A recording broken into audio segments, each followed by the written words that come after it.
Now, you were saying a little while ago that it's not like this ends the road, it No. ends a chapter. What do you think the following chapters will be like when that part is lifted away? You know, it'll be, for me, I feel it'll be a breath of fresh air. No more burden off your shoulders. We'll feel like there's a lot lifted off our shoulders. Yeah. You reflect back over your life and you think, wow, you know, we've done a lot and we've gone through a lot, but yet we're really blessed. Yeah. And I look forward to being able to go somewhere and feel free. Do you think you'll still stay active in some of the issues that the case drew you into? I think so. I always will to a certain extent. You know, I had to back away for a while because I got really sick, and I've had, you know, that's the one thing people don't realize is how the stress has affected all of our lives. You know, I've had major health problems and cancer, and George has had open heart surgery, and our son has heart and neurological issues with epilepsy, seizures, and our daughter in Montana has a lot of health issues, and our daughter here has health issues, and it's really a lot of it's attributed to the stress, and but yet we still keep on plugging. You know, it's just like they say, you just pull up the bootstraps and just move forward, because tomorrow's a new day. Tomorrow's not promised, you know. And my mom just turned 88 years old, and my mom is a patriarch of our family. And in the Hispanic culture, the mother is usually the leader, you know, and her deal was, she used to always say to me is, Mija, I want to live until I see him dead.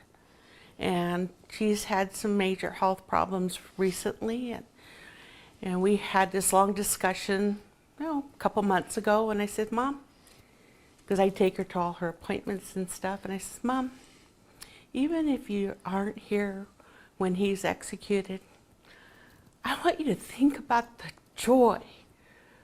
You're going to get to see Vicki. She's going to be the first one there to greet you. And the joy you will have. He is evil. He is nothing. He will get his. I want you to focus on the reward and the beautiful place you'll go.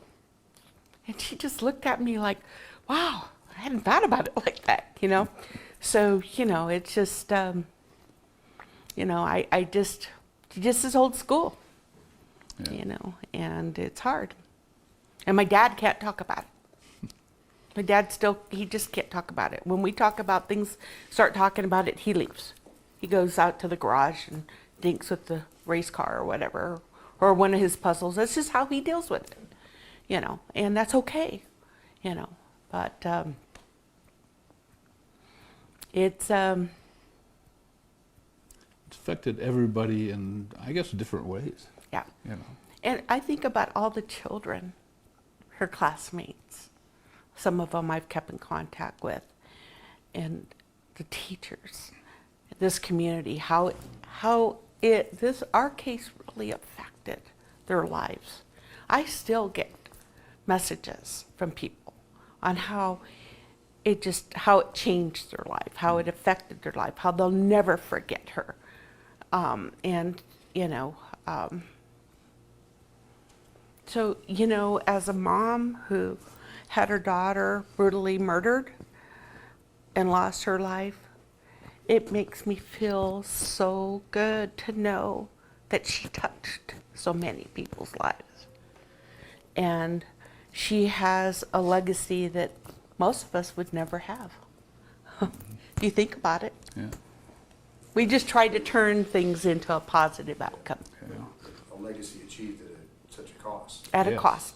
I believe she sacrificed her life for other children. I really do. I really do. I think it brought things to a light that had not been, law enforcement changed the ways they did a lot of things. Our case is still used in law enforcement training to this day. You can walk into the Foothills substation, into their briefing room, and still see her picture up there.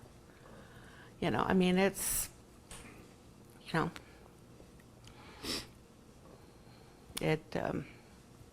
so, those things, they bring you comfort. Does it bring her back? But you just make the best out of the situation.